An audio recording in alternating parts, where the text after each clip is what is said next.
Simane Monessem, bonjour. Bozo. Bozo. Simane, vous êtes un artiste, danseur, rappeur, slammer, incontournable de la scène calédonienne. Vous êtes né sur l'île de Lifou, puis vous avez grandi à Rivière-Salée, à Nouméa. Aujourd'hui, vous avez 35 ans. Vous êtes issu de la génération des accords de Matignon, celle qu'on surnommait il n'y a pas si longtemps, les enfants de la paix. Est-ce que vous pouvez nous décrire, nous raconter ce que vous avez vu, ce que vous avez vécu ces dernières semaines depuis le 13 mai 2024 ? Alors, qu'est-ce que j'ai vécu, qu'est-ce que j'ai ressenti quand tout a pété? Le visage qui se ferme. Bon, on s'est vu qu'entre nous, hein, la famille, parce qu'il a fallu... J'ai retrouvé un peu le confinement du Covid. Du coup, il faut rester à la maison, il y avait le couvre-feu, les denrées rares. J'ai apprécié le fait que les voisins se reconnaissent. La solidarité a émergé un peu à droite à gauche. Et petite anecdote, je ne sais pas si c'est positif ou négatif, mais pour aller faire les courses, les voisins, ils avaient peur. Donc j'avais pris l'habitude tous les matins de me mettre en chef de bord. C'est-à-dire? Pour faire le passe-droit devant les barrages. Ah oui. Saluer les frères du quartier qui étaient à moitié éméchés, cachetonnés. Il y en avait qui étaient bien, il y en avait qui sortaient, qui étaient encore réveillés de la veille. Et je les saluais. Et ils avaient le sourire, tu vois. C'était bizarre. On était là pour... Enfin, j'étais là pour apaiser les voisins. Parce que dans notre quartier, il y avait le voisin kabyle, il y avait le voisin wallisien, polynésien, il y a le voisin viet. Du coup, assez naturellement, on s'est organisé comme ça. Dès qu'ils partaient faire les courses, Simane! Du coup, moi, c'était ma journée de balade, de sortir de la maison, l'excuse pour se promener. Je mets des grosses guillemets. Beaucoup de stress. Moi, ça va parce que, étant de Rivière-Salée, il y avait déjà ce côté un peu, disons chaud, entre guillemets. Je mets des grosses guillemets. Mais le fait que c'est à l'échelle de toute la capitale et puis, j'allais dire content, content que tous les médias mainstream parlent de nous, même s'ils avaient des propos à côté, pour beaucoup. Tu l'as trouvé comment, la couverture média? J'allais dire enfin on parle de nous. J'allais dire enfin on parle de nous. Ah ça c'est sûr, on est devenu célèbre. Ah oui. C'est rigolo, il y avait des punchlines qui sortaient sur les réseaux. Ah, ils parlent de Nouvelle-Calédonie, mais ils ne savent pas nous représenter où sur la carte. J'ai bien kiffé celle-là. En tant que rappeur, c'est une belle punchline. Non. Est-ce que tu as eu peur? Non. Non. Il faut. C'était ma réflexion personnelle. Depuis que j'habite à Rivière-Salée, 93, je crois que j'ai dû perdre 19 proches. 19 de Rivière-Salée, pour différentes raisons. Donc la mort, elle planait déjà depuis un moment dans Rivière-Salée. Il y a des morts facilement évitables, et puis tu as les conflits de quartier, tu as les beuveries qui tournent mal, ouais. Mais je me suis beaucoup enfermé pendant 2 semaines. Pendant 2 semaines, je me suis enfermé, écrire. Essayer de sortir pour pas tomber dans l'extrémisme. Pour pas tomber dans l'extrémisme. C'est tentant? C'est dans... Il y a beaucoup d'esprits qui se sont polarisés là. Voilà. Et du coup, moi j'ai extériorisé. J'ai utilisé ça à bon escient parce que j'ai sorti un livre avec Isa Huala, puis Samuel. Je fais une petite dédicace. Et l'objectif, c'était de m'inspirer de leurs écrits pour pouvoir écrire quelque chose. Et j'arrivais pas, parce que pendant 2 semaines, j'avais du mal parce que j'écrivais sur l'instant T. Du coup, je me suis laissé aller dedans. Écrire, exprimer. Donc je me suis enfermé et après, grâce à la famille, c'est beaucoup les femmes qui ont donné de bonnes de bon départ. Et il commençait, je vis avec mon grand frère, celui qui m'a enseigné le hip-hop, et avec sa femme. Et sa femme, tout de suite, intuitivement, elle a commencé à inviter tous les voisins. Comme on était, comme on est Kanak, ça, normalement, on risquait rien. Donc on a commencé à prendre l'habitude d'inviter, lundi, on invite le voisin de gauche, le voisin d'en face, le voisin de derrière à droite. C'est devenu un peu le QG à la maison, et du coup, ça faisait du bien de voir d'autres gens, de voir la peur, comment ils digéraient la peur eux aussi, comment ils vivaient le truc. Du coup, moi, ça m'a mis de la distance avec ça. Et je me suis dit, mais depuis toujours, c'est chaud à Rivière-Salée, qu'est-ce que t'as peur de quoi, Simon? Et je crois que la peur, j'avais une peur, je ne savais pas trop la nommer. Et en fait, j'avais peur que tous mes amis, parce que j'ai des amis de tous les bords, c'est qu'ils se radicalisent. Voilà, c'était ça ma grosse peur. Il y en a qui, parmi tes amis, se sont radicalisés. Je ne sais pas s'ils sont radicalisés ou s'ils étaient déjà comme ça de base et que ça, c'est l'excuse. Kouchi. Mais voilà. Ah, mais c'est intéressant ce que tu dis. Voilà. On a tous vu des amis se révéler pendant cette crise. Ouais.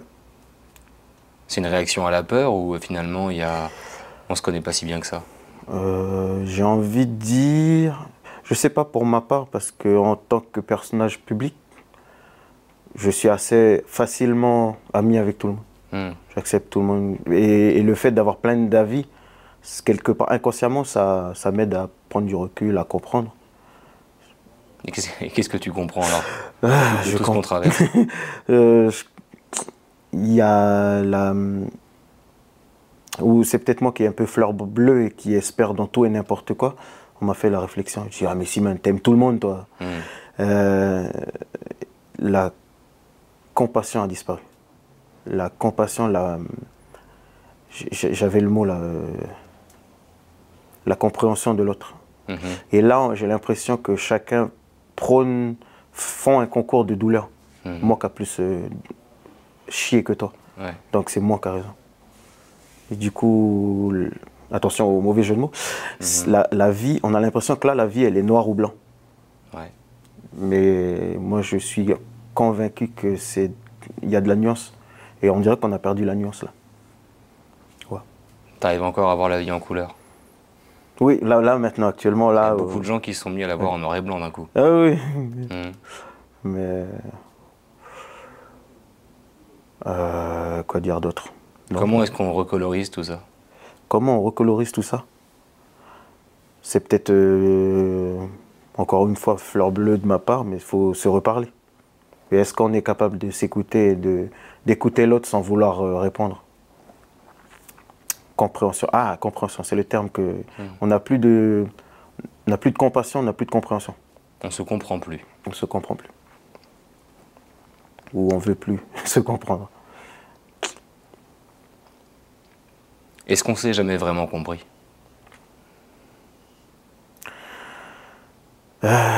Alors là, il faut prendre conscience que la population, encore une fois, elle est divisée. Il y a...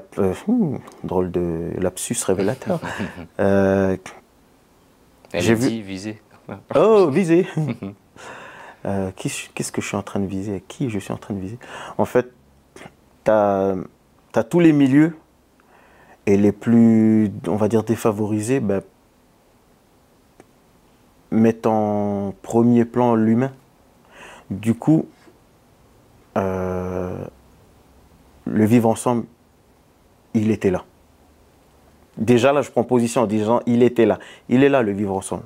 Et ça m'a fait plaisir, il y a une publication qui est sortie il n'y a pas longtemps, il dit, c'est les artistes qui font le vrai vivre ensemble ou le destin commun. Après, il faut être d'accord pour destin commun. Si on a un destin commun, le même destin, il faut le même départ. Et il y en a qui ne sont pas d'accord pour dire on n'a pas tous les mêmes départs. Pour revenir à ta question, ceux qui nous représentent politiquement, ça leur arrange.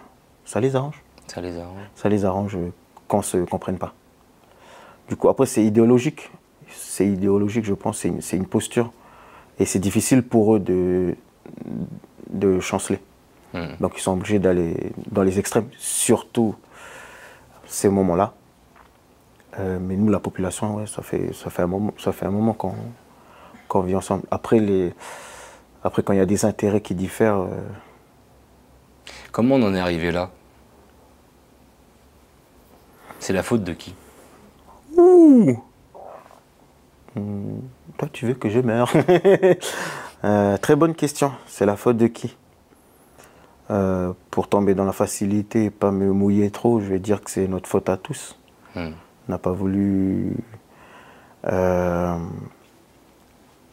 je dis tous, j'enlève ma casquette d'artiste et citoyen. Citoyen. C'est bien citoyen comme casquette aussi. Lambda, on va dire. Voilà. Personne lambda vivant dans un pays, dans ce pays-là, en Pacifique. Ouais, c'était... Après, j'ai mon orgueil qui ressort. Non, qu'est-ce que dit ton orgueil? C'est... Non, on n'a pas assez... on s'est pas assez engagé pour ce qu'on croit. Puis le côté orgueil, chez moi, c'est l'artiste. On s'est pas assez engagé. Ouais, on s'est pas assez engagé. Et je pense que non, je ne veux pas dire que je pense, la faute, c'est à tous, quoi. Tous, peu importe de quel bord on est, quoi. Chacun, on a regardé on était égoïste, on regardait ses propres problèmes, puis les problèmes des autres, c'est leurs problèmes. Et ça nous a sauté à la figure. Puis on a réalisé, quoi.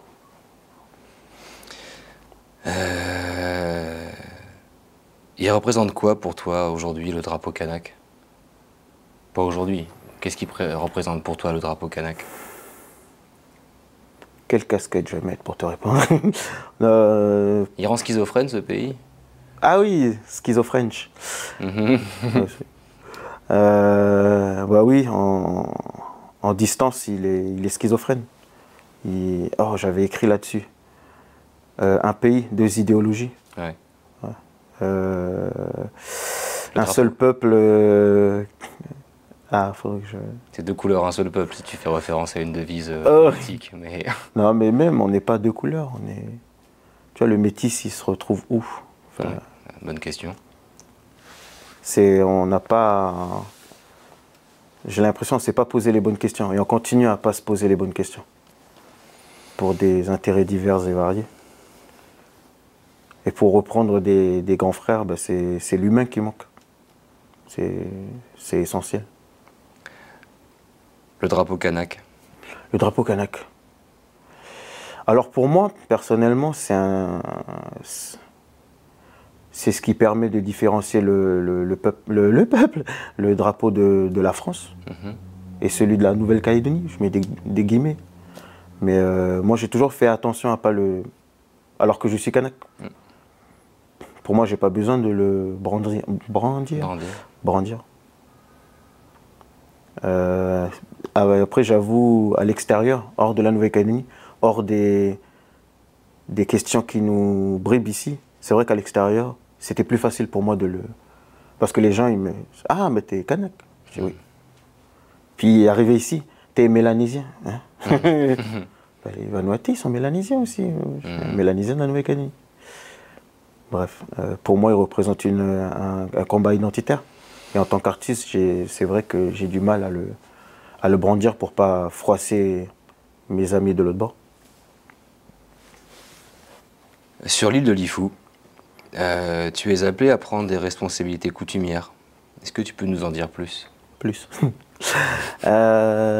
C'est assez complexe. C'est vrai que ces derniers temps, dans le paysage médiatique calédonien, avec fierté, tu as mon profil qui ressort assez souvent. J'espère que c'est pour mon côté, pour le travail que je mène auprès de la jeunesse. Parce que c'est mon cheval de bataille. La transmission, c'est comme ça que je suis arrivé dans le paysage. C'est comme ça que ça m'a sauvé. Sinon, je serais mort, je pense. Étant de Rivière-Salée. Et j'ai envie de redonner ça qui m'a soigné, mais j'ai envie de le redonner. Je suis dans la transmission de ouf. Mais c'est vrai qu'il y a 2 ans, mon papa est décédé. Et cette question est ressortie naturellement. Et du coup, on en parle assez souvent. Du coup, pour remettre un peu le contexte, je suis issu d'une famille de chefferie de la capitale de Lifou, qui est Oué, qui est le surnom de mon papa, Oué. Parce que Wenetem, oui. Et maintenant qu'il n'est plus là, c'est coutumièrement, officiellement, ça doit être mon grand frère, l'aîné. Sur une flèche fêtière, tu as l'aîné, tu as le second, et puis le dernier, celui qui fait la base, c'est moi. Et dans la symbolique, on fait le lien entre le Huach. Huach, c'est le vieux. Ouais. C'est le vieux le plus grand et aussi le vieux, l'ancêtre, Huach. Huach, étymologiquement, ça veut dire aussi Juan et la Hach, le début de l'homme. Bref, il y a une mythologie derrière ça. Et si je devrais être petit chef, je suis censé me marier d'abord, ce qui n'est pas le cas. Je ne suis pas en train de lancer un appel, loin de là. En direct, ok. Et officiellement, ça doit être mon grand frère. Et là, dans la pratique, c'est le petit frère de mon papa, qui est petit chef et qui en ce moment... Du coup, normalement, officiellement, mon grand frère, s'il se marie, et il est à Lifou, il vit à Lifou, et c'est à lui qu'incombe le fait de l'être. Mais chez nous, c'est pas comme dans la société ou la civilisation.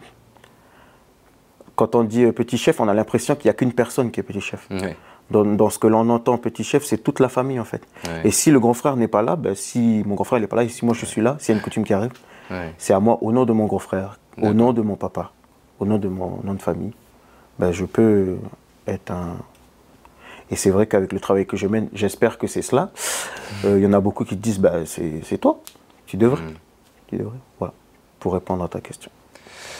Parce que du coup, ma question derrière ça, c'était ces dernières semaines, on a souvent entendu les gens dire que marier les cultures, c'était compliqué. Toi, tu t'es forgé avec la culture urbaine, occidentale. De l'autre, t'es petit chef. Du coup, t'es un échec ou une exception? Très bonne question. Eh, t'es fort. Selon mon histoire, je suis né à Lifou. J'ai grandi jusqu'à mes 7 ans, donc j'ai les petites bases. Les événements sont arrivés parce que je suis né en 88. 84-88, le stress a fait que ma mère nous a eu pas à terme, 7e mois, on n'était pas fini. On n'était pas fini. Et mon frère jumeau a été impacté par ça. Il est en situation de handicap maintenant. Et nous, on a été dépêchés sur Nouméa où les structures sont adaptées pour l'handicap. Mes grands frères, mes grandes sœurs, on est 7. Tous, ils ont vécu à Lifou avec les valeurs, avec les racines. Et ils sont arrivés après parce qu'il n'y avait pas de lycée à l'époque. C'est une phrase de vieux. À l'époque, il n'y avait pas de lycée. Du coup, ils sont arrivés à Nouméa. Et on habitait à Ducos. C'est pareil que RS. Et en 93, ben, on se rejoint tous à Rivière-Salée. Et c'est là que moi, je suis très très jeune.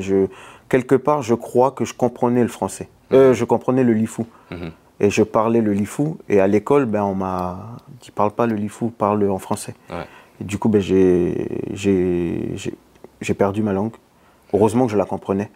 Et avec le hip-hop, ben, c'était une culture d'adoption, de béquille, qui m'a servi à revenir aux valeurs de ma tradition, de ma culture. Ouais, c'est cyclique. Voilà. Et du coup, je le dis comme ça, j'ai l'impression que c'est une stratégie planifiée, alors que c'est arrivé, ça s'est imposé à moi comme ça. À Rivière-Salée, ben, il y avait le hip-hop. C'est arrivé avec les VHS, avec les grands frères qui arrivaient de France, le service militaire. On prenait le VHS, on le rembobinait avec le crayon. Là. Sydney HIP et HOP, et puis ça m'a parlé. Et dans le centre-ville, on se mettait en cercle pour danser. Ça m'a rappelé les coutumes de chant et quand on accueillait les mariages. Ça a fait écho direct. Hey, Ménifé, Niapi, Fia, Mioboul. Moi aussi, je viens de danser avec vous. Et du coup, je me suis reconstruit comme ça. Et c'est un peu ça que je redonne dans mes actions culturelles, artistiques ou dans mes œuvres. Du coup, tu es à l'aise dans les deux mondes? Bonne question. Parce qu'on en a vu beaucoup qui n'ont pas l'air d'être à l'aise, ni dans un monde, ni dans l'autre d'ailleurs. Ben Ouais, bonne question. Oh, t'es fort. C'est la problématique des métis. Est-ce qu'il faut choisir plus un camp que l'autre? Est-ce qu'il faut trouver un juste milieu? Comment faire? Et pourquoi? Non, ben, le fait d'être artiste, ça m'a tout de suite emmené pas dans l'échec, mais dans le questionnement. j'ai pas envie d'arrêter les choses. Du coup, ça ne me blesse pas. Si j'y arrive ou si j'y arrive pas. Mais j'essaye. Et professionnellement, je vois que ça marche. Les gens, ils arrivent à réfléchir avec moi, c'est cool.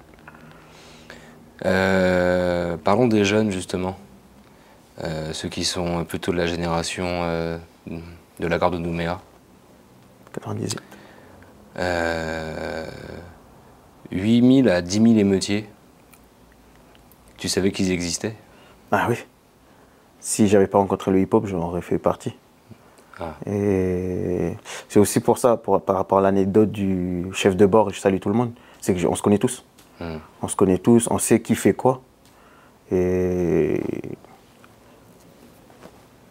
ils expriment un ras-le-bol, sans excuser les...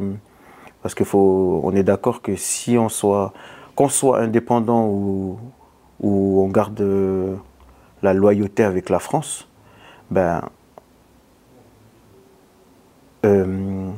comment dire ça? Un délit reste un délit. Enfin, bien sûr. Du coup, tu condamnes ce qui s'est passé, mais voilà. Ce ras-le-bol. Mais le ras-le-bol, il faut voir où en est la cause. Et ça fait écho avec un court-métrage qui est ressorti récemment. Colère de Marceau Goulon. Exactement, que j'ai fait une dédicace. Colère qui... On le salue. Justement, on en profite pour passer un extrait du film de Marceau qui nous a autorisé à diffuser pour l'émission. Parfois, tes messages sont trop revendicatifs. Donc si on peut pas s'exprimer ici, là, c'est comment? Calme-toi, dis-nous ce qui se passe. Tu es en colère, pourquoi? Oui, je suis en colère. Pourquoi? Pour tout. Et pour rien. Parce que j'ai rien. Et ici, là, il n'y a rien. Rien pour s'accrocher. Tu sais, tu as eu la chance d'aller à l'école comme tous les autres jeunes. On est tous logés à la même enseigne là-bas. C'est la vie en communauté aussi. Quoi, l'école? On a passé toute notre enfance bercé par vos histoires, là, vos exploits là, de votre révolution des années 80 contre le système colonialiste. Là. Tout ce tas de bordel, là, sniper ceci, barrage cela. Cette lutte héroïque là, pour imposer notre culture à ce système responsable de tous nos problèmes. Et maintenant, pour vous, l'éducation, c'est que à l'école? La garderie, c'est l'école? Vous nous dites, la priorité, c'est de trouver un travail, s'intégrer au système. Putain, mais il faudrait savoir, là, on lutte ou on s'intègre? Mais la flamme, elle est toujours là. On l'entretient même entre nous comme un flambeau, caché en embuscade. En rêvant d'incendie, on attend. Comme des soldats sans mission, les perdus d'une armée de souvenirs flous. Vos souvenirs, des bouts de notre histoire. Un putain de puzzle qu'on doit monter sans avoir le modèle sous les yeux. Parce que vous n'avez pas le temps. Ou vous avez oublié de le prendre. Les perdus d'une armée de souvenirs flous. Vos souvenirs. Des bouts de notre histoire. Et vous nous dites, n'oubliez pas d'où vous venez. Ok. Et maintenant, on va où? C'est ce qu'ils ressentent, ces jeunes? J'espère. Enfin, j'espère. J'espère qu'on a tapé, qu'on était vrai. Et je dis j'espère, mais j'en suis sûr. Parce que la jeunesse de ce projet, Marceau Goulon a mis en scène le texte Colère, mais le texte Colère a été écrit par Fly Mouchenia. Je ne dis pas son prénom. Un autre artiste, grand frère, qui a su mettre des mots sur cette colère sous-jacente. Et que je me retrouve beaucoup là-dedans. Et c'est pour ça que j'ai pu, j'espère, jouer correctement ce personnage colère avec un K. Parce que c'est une colère que j'ai eue et grâce au hip-hop et à la culture urbaine, j'ai pu digérer et l'exprimer, mais différemment, plus poétiquement. Que les petits frères, en ce moment, ils expriment de façon désorganisée, mais il faut que ça sorte, pas que ça reste, sinon ça les détruit. Et ça fait longtemps que ça les détruit, cette frustration qui arrive à cette colère destructrice. À écouter ce que tu racontes, à relire le texte et à revoir le film de Marceau Colère, on comprend que, ouais, Il y a de quoi barrer Schizo. Oui, oui, la dualité là, dans le texte que tu disais, il faut s'intégrer ou faut mener le combat. En ce moment, comme on est dans les extrêmes, et c'est souvent les plus extrémistes qu'on entend le plus. C'est vrai que moi, en tant que jeune Kanak, j'essaye de donner un... Et ça a toujours été ça, mon message. C'était de nuancer. Nuancer, mais j'ai envie de dire, il faut de tout pour de faire un monde, mais comment dire, il y a aussi cette colère-là qui n'a pas été entendue à l'époque. Je rappelle que ce texte, il existe depuis 2015. Ouais. On est en 2024, presque 10 ans. Je sais compter, c'est ça? Je ne dis pas de bêtises. Ouais. Et du coup, il y a des commentaires qui font plaisir parce que sur la prestation, c'est « Ah, tu joues trop bien ». Voilà, parce que j'ai eu cette colère à un moment donné. Et les cultures m'ont aidé. Mais je sais qu'il y a des petits frères qui n'ont pas... Pour sortir de ça, pour oublier cette colère-là, ils vont dans les... Voilà, je fais les gestes.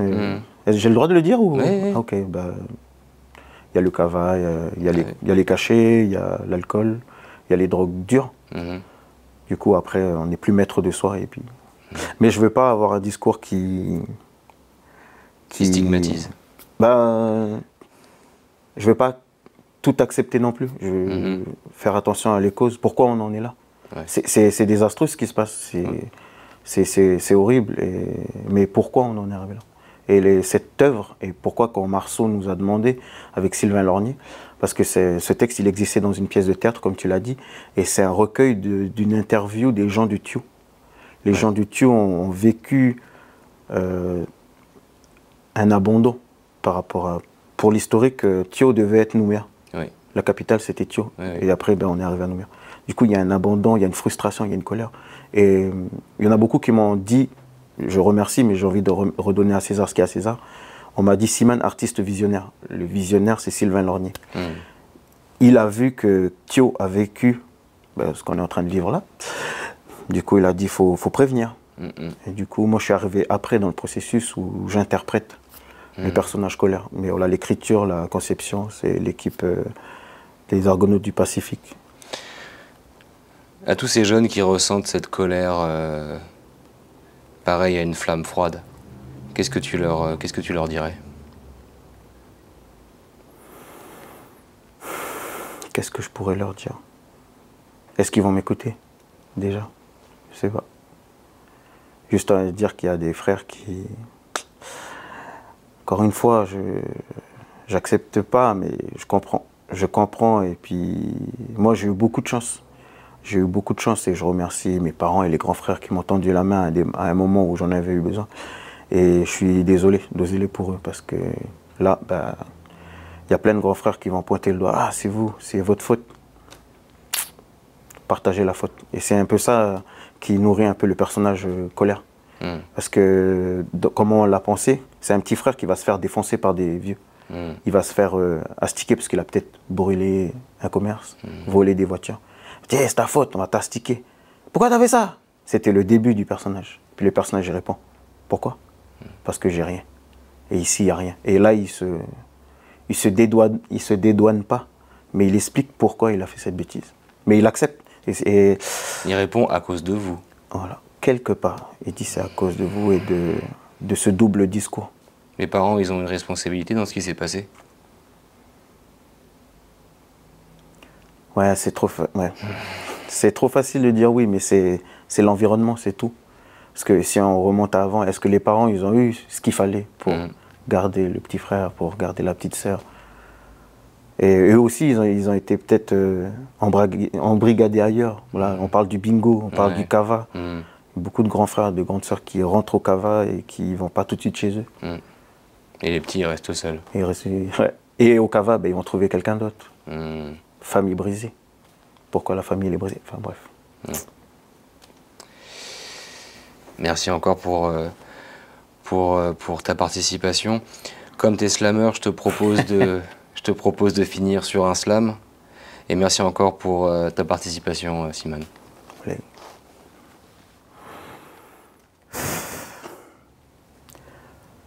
Comment parler de pauvreté à des personnes qui n'ont jamais connu la faim? Comment faire société quand on a mis de côté plus de la moitié de nos gamins? Comment parler à une jeunesse défavorisée qui vit au quotidien l'état d'urgence? Comment faire comprendre à certains que beaucoup n'ont pas eu la même enfance? Comment parler à des politiques qui ne vivent pas la même réalité que ses administrés? Comment et surtout pour qui voter quand la plupart n'ont pas arrêté de se vautrer? Comment parler de paix quand on nous fait constamment la guerre? Comment se reparler, se réparer, se re-regarder quand l'adversaire, c'est un frère? Comment rester preneur pour gagner sa vie sans dû? Comment parler à des entrepreneurs qui ont tout perdu? Comment parler d'assurance tout risque à des familles endeuillées? Comment prendre conscience du vrai risque quand le mensonge a les habits de la vérité pour s'habiller? Comment faire pour s'oublier un tout petit peu, pour accepter l'autre? Comment faire pour enfin dire que ce pays soit nôtre et respecter l'autre? Oleti.